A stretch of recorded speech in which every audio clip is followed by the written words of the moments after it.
దేవునికి స్తోత్రం. ఇలా అందరు బాగున్నారా? దేవునికి మహిమ కలుగును కాక. దేవునికి స్తోత్రం.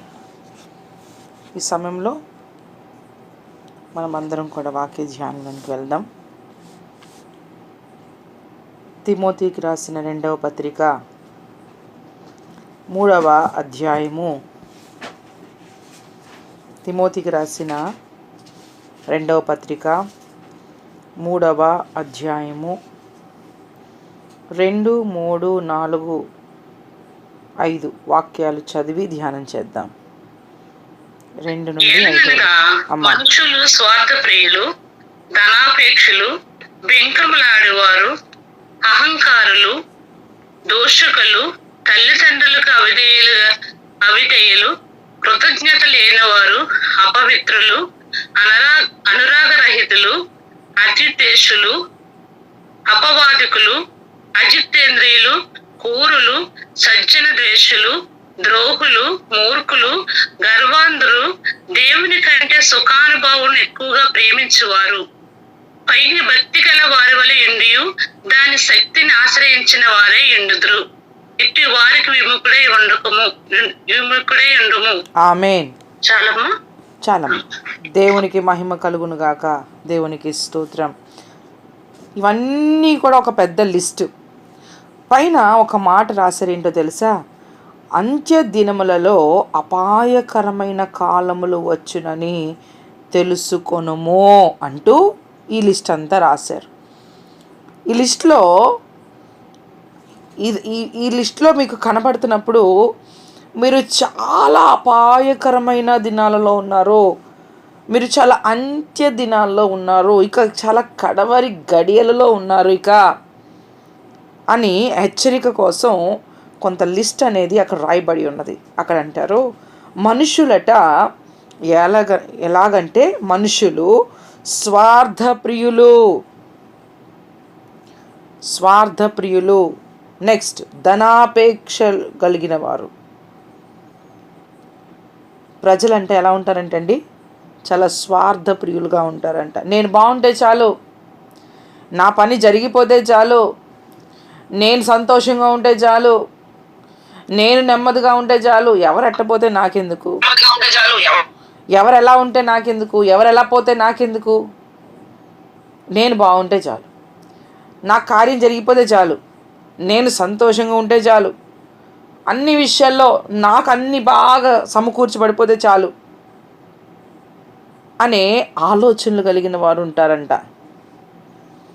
ఇంకో మాట అంటారు, ధనాపేక్ష కలిగిన వారు.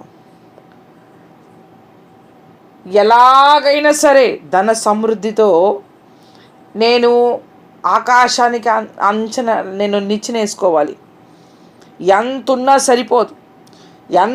సరిపోదు, ఇంకా ధనం ఉండడం మంచిదే, కానీ ధనాపేక్ష సమస్త కీడునకు మూలము అని దేవుని వాక్యం సెలవిస్తుంది. ధనాపేక్ష కలిగిన వారు ఉంటారంట. నెక్స్ట్ బింకములాడువారు ఉంటారంట. బింకములాడువారు అంటే యారగెంట్గా మాట్లాడేవారు. చాలా వారి మాటల్లో కొంచెం కూడా నమ్రత ఉండదు, విధేయత ఉండదు, మనసుకు హాయిగా ఉన్నట్లుగా ఉండదు. చాలా యారగెంట్గా, చాలా దారుణంగా మాట్లాడుతూ ఉంటారు, ఇష్టానుసారంగా మాట్లాడుతూ ఉంటారు. వాళ్ళ బిహేవియర్ కూడా అలాగే ఉంటుంది. గర్వంతో మాట్లాడతారు, ఈగోతో మాట్లాడతారు. అలాంటి వాళ్ళు ఉంటారంట. ఇంకొకటి అహంకారం అంటే మనకు అందరికీ బాగా తెలిసిందే. గర్వం అన్నా అహంకారం అన్నా అంతా ఒకటే. నాశనానికి ముందు ఏమని నడుస్తుందట? గర్వం నడుస్తుందట. వీళ్ళందరూ ఎలాగుంటారంటండి? అహంకారులుగా ఉంటారంట. ఎంత అహంకారం అంటే నెత్తికి ఎక్కుతుంది పొగరు అంటారు చూడు, అట్లా. దేవుడైతే అంటే కనీసం దేవుడు కూడా భయపడని ఆ దేవుడు కూడా నన్నేం చేయగలడులే, ఆ దేవుడు నన్నేం చేస్తాడులే అనే ధీమా, అంతటి అహంకారులు ఉంటారంట. ఇంకొకటి దూషకులు. దూషకులు ఉంటారంట. అయిన దానికి కాని దానికి లేని దానికి ఇష్టానుసారంగా ద్వేషిస్తూ దూషిస్తూ ఉంటారు. అదే పని, ఇతరుల మీద విరుచుకు పడిపోవడమే పని. ఆ పని తప్ప ఇంకో పనే ఉండదు. ఇతరుల మీద ఏదో ఒక మాట అనకుండా, ఏదో ఒక దూషణ పలకకుండా, వారి నోట్లో నుంచి ఒక్క చెడ్డ మాట కూడా రాకుండా వాళ్ళు రోజులు గడపలేరిక.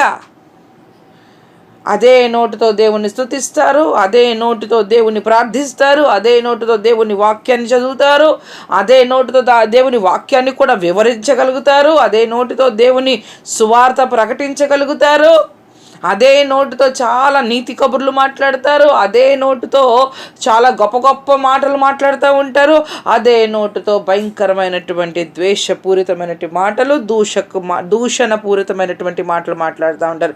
ఆ మాటలన్నీ కూడా దూషింపబడే మాటలే. అలాంటి మాటలు వింటే ఒక్కొక్కసారి కడుపులో వికారం వచ్చేస్తూ ఉంటుంది. భయంకరమైన దూషణ మాటలు. నోటికి అంతు పందు ఉండదు. తల్లి లేదు, చెల్లి లేదు, అక్క లేదు, భార్య లేదు, పిల్ల లేదు, ఏమీ లేదు, పెద్ద లేదు, చిన్న లేదు, ఇష్టానుసారంగా మాట్లాడుతూ ఉంటారు కొంతమంది. ఇంకొంతమంది అట తల్లిదండ్రులకు అవిధేయులు. ఇది ఇంకా చెప్పక్కర్లేదు. కుప్పలు తప్పల మంది ఇలాంటి వాళ్ళందరూ కూడా. అవిధేయత. తల్లి మాట విన్నట్టే ఉంటారు, వినరు. తండ్రి మాట విన్నట్టే ఉంటారు, వినరు. తల్లిదండ్రుల ముందు మాత్రం చక్కగా తల ఊపేస్తారు.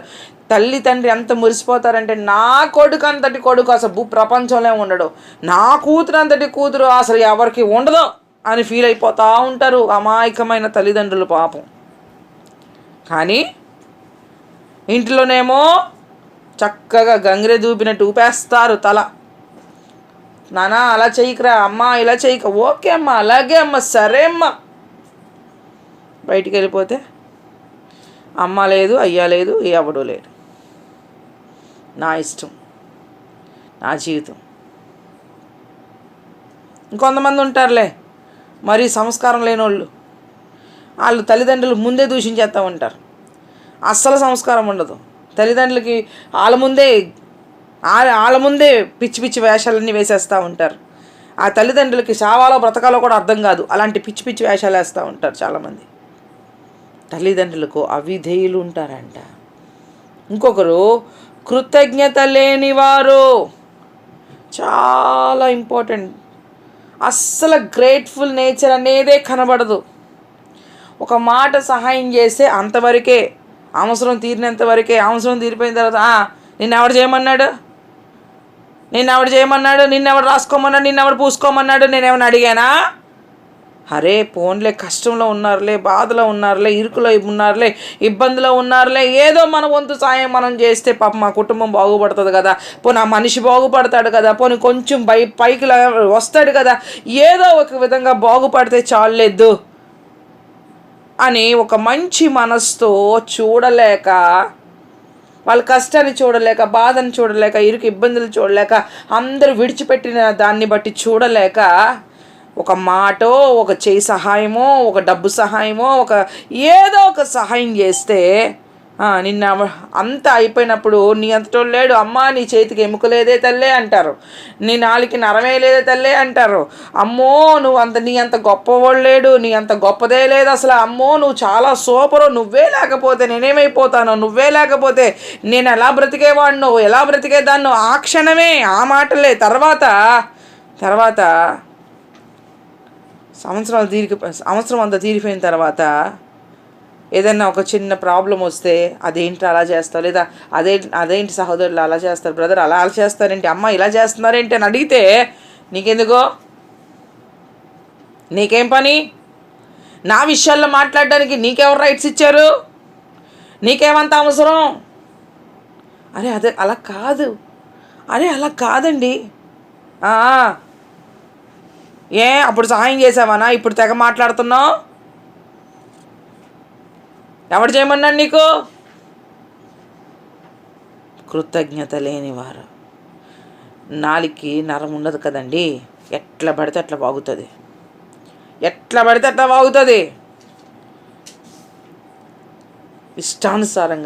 ఇష్టానుసారంగా మాట్లాడేస్తూ ఉంటారు. కృతజ్ఞత లేనివారు. ఇంకో బ్యాచ్ ఉన్నారట అపవిత్ర కలిగిన వాళ్ళు. అసలు వాళ్ళలో పవిత్రమైన జీవితమే ఉండదంట, అంతా అపవిత్రతనేనంట. వాళ్ళ మాట దగ్గర నుంచి, చూపు దగ్గర నుంచి, ప్రవర్తన దగ్గర నుంచి, క్రియ దగ్గర నుంచి అన్నీ అపవిత్రులు ఉంటారంట. ఇంకొకరు అనురాగరహితులు, అంటే ప్రేమ లేనోళ్ళు. అస్సలు ప్రేమ అంటే వాళ్ళకి అంత నచ్చదు. అనురాగరహితులు ఉంటారంట. అస్సలు ప్రేమ అంటే ఇష్టం, ప్రేమ లేకుండా బ్రతుకుతున్నవారు. ప్రేమగా మాట్లాడదాం, ప్రేమగా చేరదీద్దాం, ప్రేమగా ఆదరిద్దాం, ప్రేమగా హత్తుకొని చేర్చుకుందాం, అట్లాంటివి ఏమి ఉండవు. ఇంకా కొంతమంది ప్రేమ రహితులు ఉంటారు. వాళ్ళకి అనురాగం ఏంటో ఏమీ తెలీదు. కొంతమంది ఉంటారు మూర్ఖులు ఉంటారు. కొంతమంది భర్తలు ఉంటారు మూర్ఖులు, కొంతమంది భార్యలు ఉంటారు మూర్ఖులు, కొంతమంది తల్లిదండ్రులు మూర్ఖులు. వాళ్ళ అంతరంగంలో ప్రేమ ఏమాత్రం కూడా ఉండదు. ఇంకొకటి అంటారు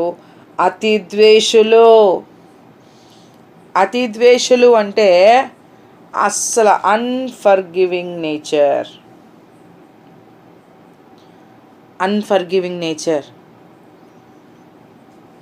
వాళ్ళు క్షమించరండి. వాళ్ళలో క్షమాపణ ఉండదు, క్షమించలేరు. వాళ్ళని మాత్రం దేవుడు క్షమించాలా, కానీ వాళ్ళు మాత్రం ఎవరిని క్షమించరు. యేసయ్య వచ్చి నేను క్షమించిన ప్రకారం నువ్వు క్షమించు అని అంటే, ప్రభా వద్దులే ప్రభా, నీకేం తెలుసు వాళ్ళ గురించి, అసలు నువ్వు అట్లాగే చెప్తావు, నేను ఎంత పడొచ్చాను అనుకున్నావు, నువ్వు పడొచ్చావు కాదని లేదు, క్షమించి అవతల పెట్టే, మళ్ళీ రాసుకొని పూసుకోమని ఎవడన్నాడు? క్షమించాలి కదా. అసలు క్షమించిపోతే ఎట్లా? నిజమే, వాళ్ళ ద్వారా నువ్వు పడ్డ మాట నిజమే, అనిపించుకున్న మాట నిజమే, నిందల పాలైన మాట నిజమే, మోసపోయిన మాట నిజమే, నువ్వు చెప్పిందల్లా నిజమే, 100% నిజమే. ఎందుకంటే చెప్పినోడు, బయట ఉండి మాట్లాడేవాడు ఎవడైనా మాట్లాడతాడు, అనుభవించినోడు కదా, తెలుస్తుంది నొప్పి. అనుభవించాం కాబట్టి ఆ బాధ ఏంటో మనకు తెలుస్తుంది. నిజమే, వాస్తవమే. కానీ నీ ప్రభు అసలు మనకి నేర్పించింది అది కదా, ప్రేమించడం, క్షమించడం కదా. దేవుడు ఏమన్నాడు? క్షమించమన్నాడు. క్షమించేసే, వాళ్ళకి నీకు మధ్యలో ఏముండొద్దు. ఇంకా నువ్వు క్షమించేసే, ప్రభువా పూర్ణ మనసుతో నేను వారిని క్షమించేస్తున్నాను, ఇంకా వాళ్ళకి నాకు ఎటువంటి భేదాభిప్రాయాలు కానీ అలాంటివి ఏమీ నా మనసులో ఉండొద్దు ప్రభువా, నేను పూర్తిగా క్షమించేస్తున్నాను. వాడి వల్ల నేను ఇంకా ఇబ్బంది పడ్డాను కాబట్టి, వాళ్ళ నేచర్ మారిందో లేదో నాకు తెలియదు కాబట్టి, వాళ్ళ బుద్ధి మారిందో లేదో నాకు తెలియదు కాబట్టి, వాళ్ళ అంతరంగ స్వభావం మారిందో లేదో నాకు తెలియదు కాబట్టి, నీవు నాకు కనివింపు కలగజేసినందుకు నేను మార్చుకున్నానయ్యా, నేను వారిని క్షమించేస్తున్నాను. అదే మార్పు వారిలో ఉందని నేను అనుకోవట్లేదు. కాబట్టి ఇప్పుడు వరకు వారిని నమ్మి, లేదా ఇప్పుడు వరకు వాళ్ళతో సహవాసం చేసి, లేదా ఇప్పుడు వరకు వాళ్ళకి సహాయం చేసి, ఇప్పుడు వరకు వాళ్ళతో ఉండి అనిపించుకున్న విషయాలు చాలు. నేను పడిన బాధ చాలయ్యా, వాడిని క్షమించేస్తున్నాను ప్రభువా, ఇక మీదట వాళ్ళకి నాకు ఎట్లాంటి ప్రాబ్లమ్స్ రాకుండా నీవే కాపాడయ్యా, ఇక వాళ్ళు నేను దూరంగానే ఉంటాం ప్రభువా, ఇంకా ఎలాంటి గొడవలకు పోం ప్రభువా, వారిని అయితే క్షమించేస్తున్నాను ప్రభా, వారి మీద నాకు ఎలాంటి కోపం కానీ, కక్ష కానీ, బాధ కానీ ఏమీ లేదు ప్రభా, వాళ్ళతో నాకు ఎందుకయ్యా, నువ్వు నాకుంటే చాలయ్యా అని ఒప్పింపు చేసే ఆత్మ ఉండదు వాళ్ళకి. ఎందుకు క్షమించాలి, ఎందుకు వదిలేయాలి, ఎందుకు విడిచిపెట్టాలి? పట్టుకో, మరి పట్టుకో, దేవుడి మాట లెక్కలేదు నీకు, పట్టుకో, ఊగులాడు, ఎవడొద్దన్నాడు? అలాంటి వాళ్ళు ఉంటారంట. క్షమించకుండా ఎందుకు క్షమించాలి, ఎందుకు వదిలేయాలి, ఎందుకు విడిచిపెట్టాలి? అలాంటి ప్రశ్నలకు జవాబులు ఉండవు. దేవుడు చెప్పిన దానికి లాజిక్లు ఎతకూడదు. దేవుడు చెప్పిన దాన్ని అది మనం చేసి తీరితే మంచిది. ఎందుకు చేయాలి ఎదురు ప్రశ్నలు అక్కర్లేదు, లాజికల్ ఎత్తుక్కోవాల్సిన పని లేదు. ఆయన చెప్పాడు కాబట్టి చేయాలి, అంతే. దేవుడు చెప్పాడు కాబట్టి మనం చేయాలి అంతే. Praise the lord.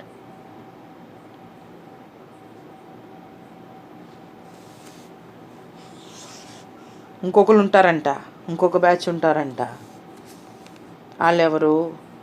అపవాదకులు, స్లెండర్స్.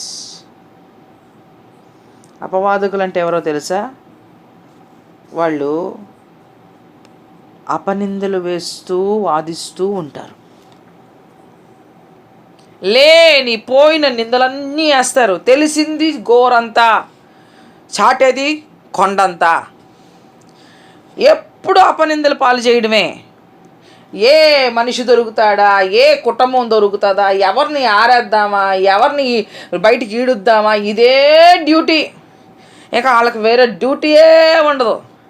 ఇదే పని. ఎవరు దొరుకుతాడా, ఎవరు దొరుకుతారా, ఎవరు దొరుకుతారా, ఎవరు దొరుకుతారా.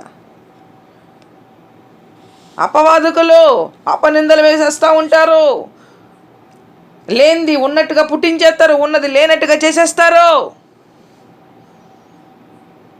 వాళ్ళదే, వాళ్ళు చేసేది గొప్ప అనుకుంటారు, వాళ్ళదే పై చేయి అనుకుంటారు. ఎందుకంటే వాళ్ళు వాదించే తత్వం కలిగిన వాళ్ళు కదా.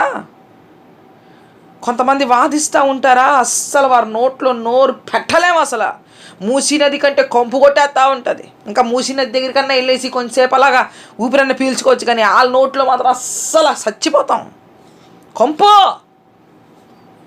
కొంపు నోర్లు. వాళ్ళు వాదనలు చేస్తే అది కాదండి, అది అలా కాదండి అన్నా కూడా వినరు.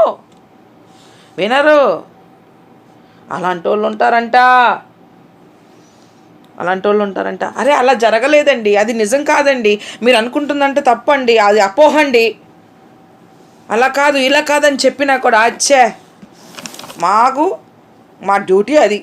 ఆపనిందలు వేస్తూ పోవాలా, వాళ్ళ మీద నిందలు వేసుకొని పోవాలా. అది కూడా ఆ నిందల్ని మేము గెలవాలి. అలా వాదిస్తూ ఉంటాం మేము. ఇంకొకరు ఉంటారంట, వాళ్ళు ఎవరు? అజితేంద్రియులు. ఈ కేటగిరీ ఎవరో తెలుసా? సెల్ఫ్ కంట్రోల్ లేనోళ్ళు. దేవుడు మనకి ఇంద్రియ నిగ్రహం కలిగిన ఆత్మనిచ్చాడు కదా, కానీ వీళ్ళకి ఏముండదంట, ఆ సెల్ఫ్ కంట్రోల్ అనేది ఉండదట. వాళ్ళకి ఏది సెల్ఫ్ కంట్రోల్ ఉండదు. ఒక మాట్లాడే దగ్గర సెల్ఫ్ కంట్రోల్ ఉండదు, ఒక తినే దగ్గర సెల్ఫ్ కంట్రోల్ ఉండదు, ఖర్చు పెట్టే దగ్గర సెల్ఫ్ కంట్రోల్ ఉండదు. చూసిందల్లా కావాలా, వినిందల్లా చెయ్యాలా. ఎవరు ఎట్లా పోతే అట్లా నెక్స్ట్ నేనే ఉండాలా. అరే అది మనకి తగునా తగదా, అలా చెయ్యొచ్చా చెయ్యకూడదా, అస్సలు ఏమొద్దు, అట్లా ఏమొద్దు.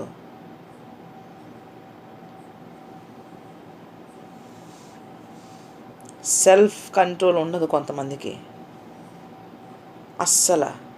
చాలా డేంజర్ అండి. ఇంకొకరు ఎవరంటండి? క్రూరులంటే ఏంటో తెలుసా? హింసించేవారు, బ్రూటల్ మైండ్ సెట్ కలిగిన వారు, హింసించేవారు. క్రూరులంటే హింసించేవారు. వాళ్ళ చర్యల ద్వారా హింసిస్తూ ఉంటారు, మాటల ద్వారా హింసిస్తూ ఉంటారు.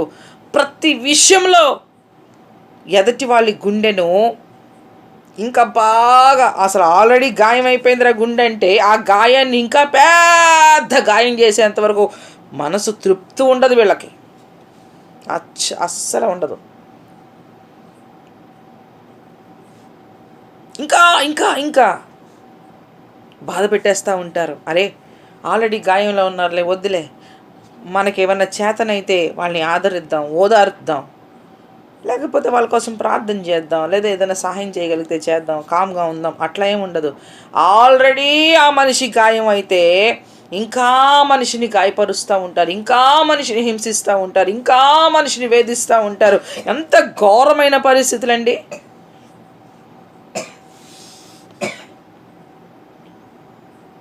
క్రూరులంట వాళ్ళు. ఇంకొకరు ఉన్నారు కేటగిరీ, ఇంకో కేటగిరీ ఉంది. ఆ కేటగిరీ ఏంటో తెలుసా? సజ్జన ద్వేషులు. అంటే మంచివారంటే గిట్టదు వీళ్ళకి. సజ్జనులు అంటే మంచివారు, సజ్జన ద్వేషులు అంటే మంచివారిని ద్వేషించే తత్వం కలిగిన వారు అని అర్థం. మంచివారంటే గిట్టదో. ఆహా, చూసారా పందులు చూసారా ఎప్పుడైనా? అవి ఎప్పుడైనా సరే మంచి నీటి దగ్గర ఎప్పుడైనా ఉండడం మీరు ఎప్పుడైనా చూసారా? ఉండవు. వాటికల్లా చెత్తే కావాలా, బురదే కావాలా, ఆ కంపే కావాలా, ఉండవు. మంచి నీటి దగ్గర అస్సలు కనబడవు. కొంతమందికి మంచి వాళ్ళంటే అస్సలు గిట్టదు, మంచితనం అంటే అస్సలు గిట్టదు కొంతమందికి. సజ్జన ద్వేషులు వాళ్ళు ఏం తప్పు చేశారు? వాళ్ళ మంచితనమే వాళ్ళని ద్వేషించేటట్లుగా అయిపోతుంది పరిస్థితి. అందుకే చాలామంది అనుకుంటారు ఏంటో తెలుసా, మంచితనానికి రోజులు లేవండి, మంచికి రోజులు లేవండి అంటూ ఉంటారు. ఎందుకు? మంచిగా ఉంటే ద్వేషాలు ఎక్కువైపోతున్నాయి, మంచిగా ఉంటే అసహించుకుంటున్నారు, నీతిగా ఉంటుంటే చిరాకు పడుతున్నారు, నీతిగా మాట్లాడుతుంటే అసహించుకుంటున్నారు, నీతిగా ప్రవర్తిస్తుంటే, నీతిగా ఉంటుంటే అబ్బో వచ్చారులే పెద్ద భక్తులు అని వెనకాతల మాటలు.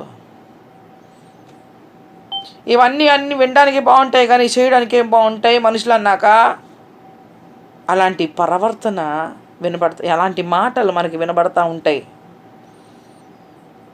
అందుకే చాలామంది మంచితనంగా ఉన్న వాళ్ళు కూడా ఎట్లా మారిపోతున్నారంటే, మంచిగా ఉండి ఉండి ఉండి నేనేం సాధించానని చెప్పి వాళ్ళు మంచితనాన్ని వదిలేసుకొని క్రూరులుగా మారిపోతున్నారు, హింసకులుగా మారిపోతున్నారు. వాళ్ళేమి పుట్టుక నుంచి హింసించే వాళ్ళు కాదండి, వాళ్ళు మంచి వాళ్ళే. కొందరు ప్రవర్తన వల్ల కొంతమంది అలా తయారైపోతూ ఉంటారు. మంచివారు అందరూ కూడా ఒక్కసారి మారిపోతూ ఉంటారు. కారణం, మంచివారిని ఈ లోకం ఎప్పుడు సన్మానించలేదు కనుక మంచిగా ఉంటే నాకేం ఒరిగిందిలే అని చెడ్డగా తయారైపోతున్నారు చాలామంది. ఇంకో విషయం చెప్పమంటారా?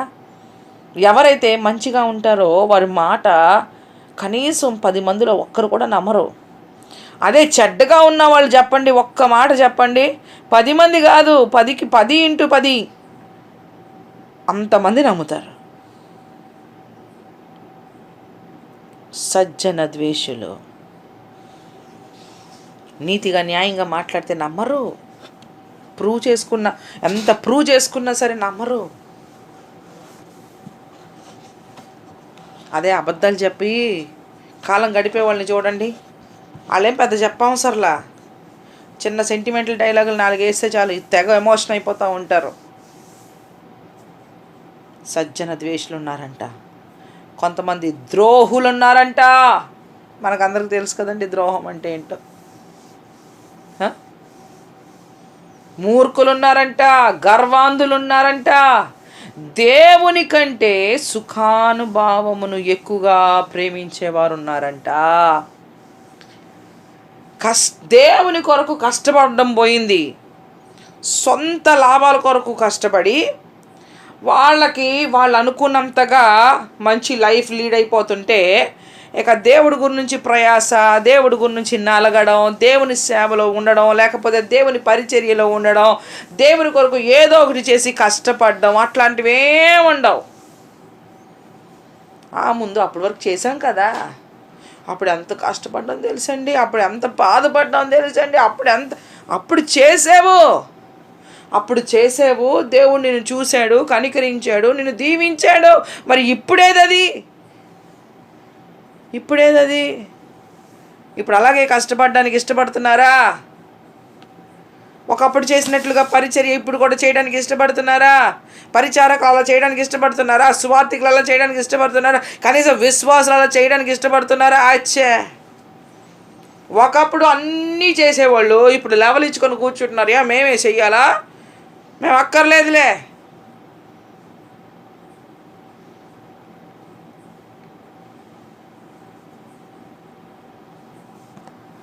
ఫోన్లే బిడ్డలు కదా అని ప్రేమగా ఆప్యాయంగా మాట్లాడుతుంటే అదెలా ఉంటుందో తెలుసా? వాళ్ళకు ఇంకోలా అర్థమవుతుంది.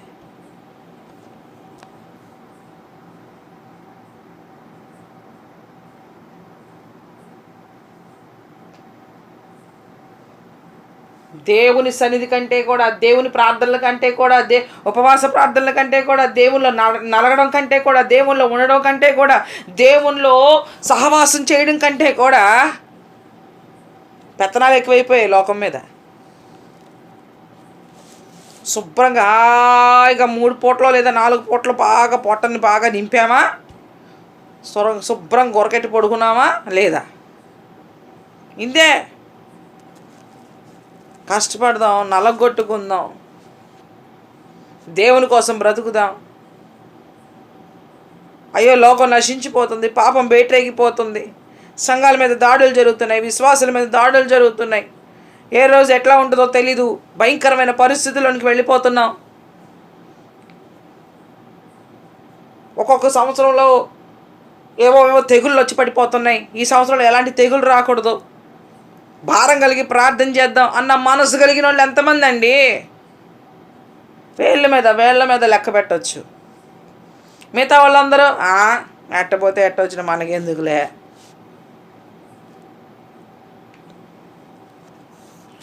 దేవుని కంటేనంట, సమస్తం ఇచ్చిన దేవుణ్ణి పక్కన పెట్టేసి దేవుడి కంటే ఎక్కువగా సుఖాన్ని సౌకర్యాలని ప్రేమించేవాళ్ళు ఎక్కువైపోయారు. ఇంకోటి, పైకి భక్తి గలవారి వలె ఉండి దాని శక్తిని ఆశ్రయించని వారయ్యుందరో. వీళ్ళందరూ ఎవరండి? పైకి మాత్రమే భక్తి,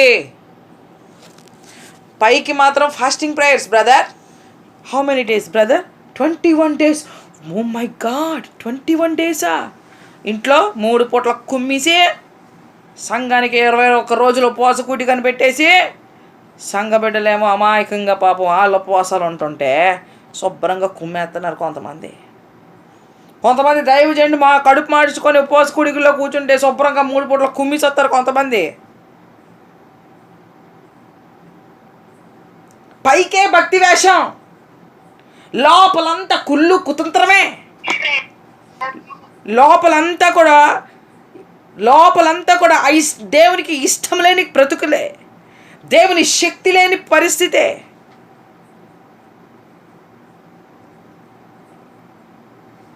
ఏదండి?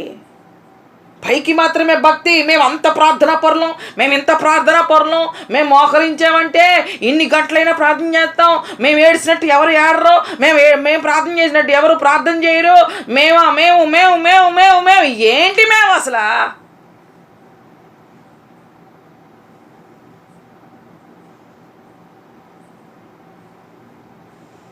శక్తి ఏది? పైకి మాత్రమే భక్తి ఉంటే సరిపోతుందా? లోన శక్తి లేదో?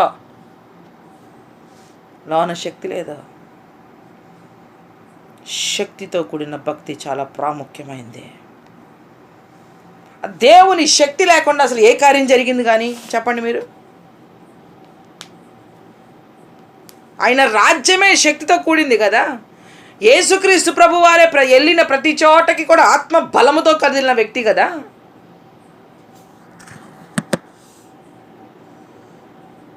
ఏదో 4 పాటలు పాడేసి మనం మురిసిపోయి ఇతరులు మురిపించేసేసి అదే దేవుని కార్యం అనుకుంటే ఎట్లా? ఎంతమంది రక్షించబడుతున్నారు, ఎంతమంది మారు మనసు పొందుతున్నారు, ఎంతమంది బాప్తీసాలు తీసుకుంటున్నారు, ఎంతమంది గుండెలు బాదుకుంటున్నారు, ఎంతమందిలో ప్రాయశ్చిత్తం కలుగుతుంది, అసలు ఎంతమందిలో దేవుని కార్యం జరుగుతుందండి? హృదయాల్లో పొడవబడుతున్న వాక్యాలు ఏవి? గుండెల్లో చీలుస్తున్న బోధ ఎక్కడ పోయింది?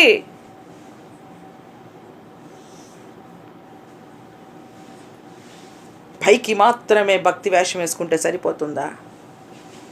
నాకు నేను భక్తిపరురాల్ని, మీకు మీరు భక్తిపరుణ్ణి అనుకుంటే సరిపోతుందా? పైకి భక్తి గల వారంగా ఉంటాం కానీ లోపల శక్తి ఆశ్రయించని వారంగా ఉంటామంట. అంటే అప్పుడు అందుకే ఇవన్నీ లిస్ట్ చెప్తా అంటాడు, ఇట్టి వారికి విముఖుడవై ఉండుమో. ఇలాంటి వాళ్ళందరూ భూమి మీద కుప్పలు తప్పల మంది ఉన్నారు నానా. వీళ్ళందరికీ నువ్వు దూరంగా ఉండు. అయ్యి బాబే, దేవుడు అందరితో చాలా ప్రేమగా ఉండమన్నాడండి. యేసయ్య అందరినీ ప్రేమించమన్నాడండి. యేసయ్య అందరినీ చాలా మీరు ఒకరినొకరు ప్రేమించుకోండి, సహోదర ప్రేమతో కలవారంగా ఉండండి అని చెప్పాడండి. వీళ్ళైతే అందరితో మీరు సమాధానంగా ఉండమని చెప్పాడండి దేవుడు. మీరేంటి ఇట్లా బోధిస్తున్నారు? మరి ఇంకెట్ట బోధించమంటావు?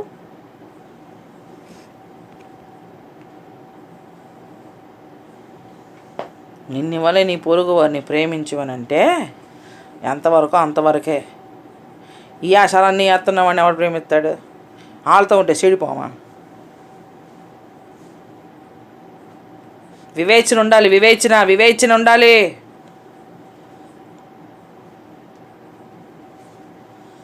విశ్వాసుల, ఆత్మీయుల, ఒకే బోధలో ఎదుగుతున్నవారా, ఒకే బోధన వింటూ ఆ బోధలోనే కట్టుబడి ఉంటున్నవారా? నీ విశ్వాసం వారి విశ్వాసం ఒకలాంటిదేనా? ఆత్మీయ జీవితం ఒకలాంటిదేనా? నువ్వు ఎలా రోషంగా బ్రతుకుతున్నావో వాళ్ళు అలాగే రోషంగా బ్రతుకుతున్నారా? అప్పుడు నీ వలే వాళ్ళని ప్రేమించు.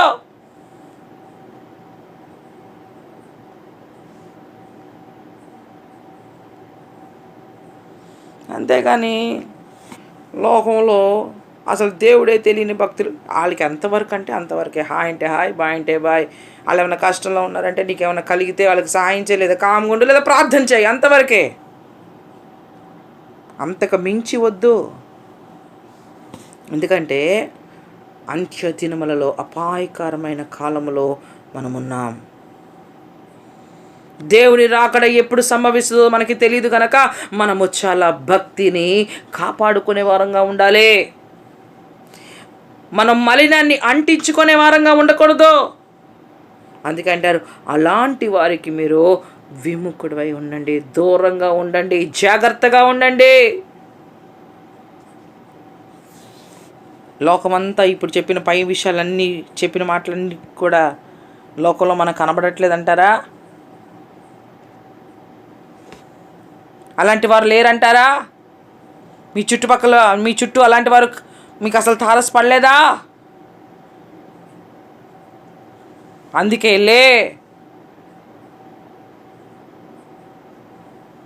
లేచి ఆత్మీయ జీవితాన్ని ఒక్కసారి చెక్ చేసుకొని కట్టుకో. ఇలాంటి వాళ్ళందరూ తారసపడుతున్నారంటే దాని అర్థం ఏంటో తెలుసా? అపాయకరమైన కాలంలో ఉన్నావు నువ్వు. చివరి క్షణాలకు వచ్చేసాం.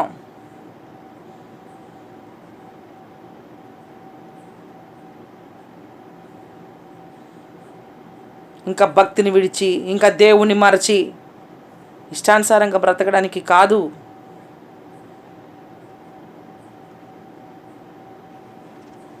కాబట్టి నీ ఆత్మకు నీవు లెక్క అప్పచెప్పవలసిన బాధ్యత నీదే.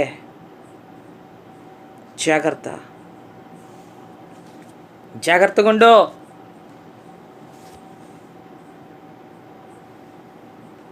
ఇలారా అట్టి వారికి మనం విముఖుడంగా ఉండాలి, దూరంగా ఉండాలి, వేరుగా ఉండాలి, పరిశుద్ధతను కాపాడుకోవాలి. అంత పరిశుద్ధతను కాపాడుకుంటూ ఉంటే ఏమవుతుందో తెలుసా? ఆ కింద 12వ వాక్యంలో ఉంటుంది, క్రీస్తు యేసునందు సద్భక్తితో బ్రతుకను ఉద్దేశించు వారందరూ హింస పొందుదురు. ఇప్పుడు పైన ఉన్న లిస్ట్ ఉంది చూశారు, పైన లిస్ట్ ఉంది చూశారు. వాటిలో ఏ ఒక్క దానిలో కూడా నువ్వు చేరకుండా నీవు భక్తితో పాటు శక్తిని కూడా కలిగి ఉంటే, నీవు పరిశుద్ధతను కలిగి ఉంటే, నువ్వు దేవుడికి ఇష్టం వచ్చినట్లుగా బ్రతుకుతూ ఉంటే, నీవు సద్భక్తితో బ్రతుకుతూ ఉంటే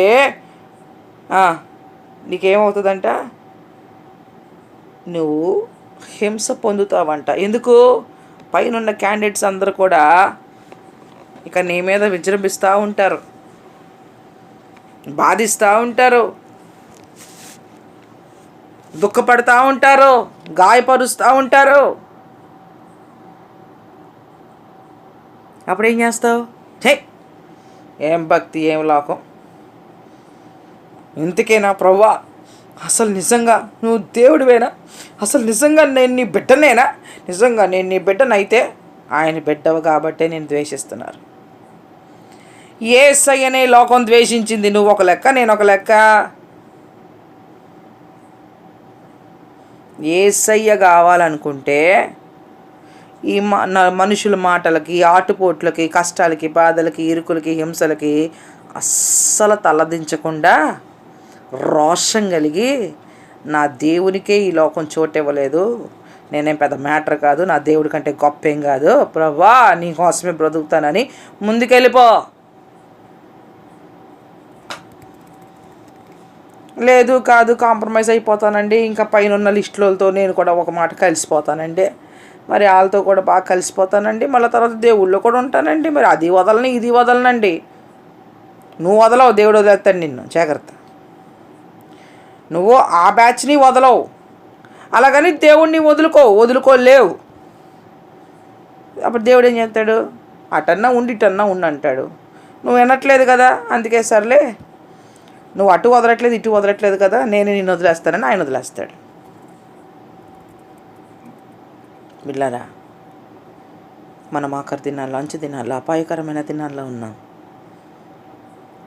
దేవుని బట్టి, వాక్యాన్ని బట్టి, పరిశుద్ధమైన జీవితాన్ని బట్టి అన్ని పరిస్థితుల్లో, అన్ని సమయాల్లో హింసలు ఉంటాయి నేను అన్ను. కానీ కొన్ని పరిస్థితుల్లో ఒకవేళ హింసలు, బాధలు, కష్టాలు, ఇరుకులు దేవుని నిమిత్తమై మనం తప్పు చేసి బాధలు వచ్చేస్తే దాని కాదు, మనం ఏమి తప్పు చేయకుండా యథార్థమైన జీవితం కలిగి దేవుడి కోసం బ్రతుకుతుంటే కేవలం యేసయ్యను బట్టి మాత్రమే మన మీదకి నిందలు, అవమానాలు, బాధలు కనుక ఒకవేళ మన మీద కలిగితే మనం ధన్యులం. దేవుడే అంటున్నాడు, క్రీస్తు యేసునందు సద్భక్తితో బ్రతుకును దేశించు వారందరూ హింసపడతారు. అయినా మీరు భయపడొద్దు. హింస పొందుతారు కదా అని భయపడిపోయి ఇతరులతో కలిసిపోయి వాళ్ళలాగో మోసంలో బ్రతుకుతున్నారు. నువ్వు వాళ్ళతో కలిసిపోయి నువ్వు మోసపోవద్దు. దేవుని యందు నిరీక్షణ ఉంచు, దేవుని మీద ఆనుకో.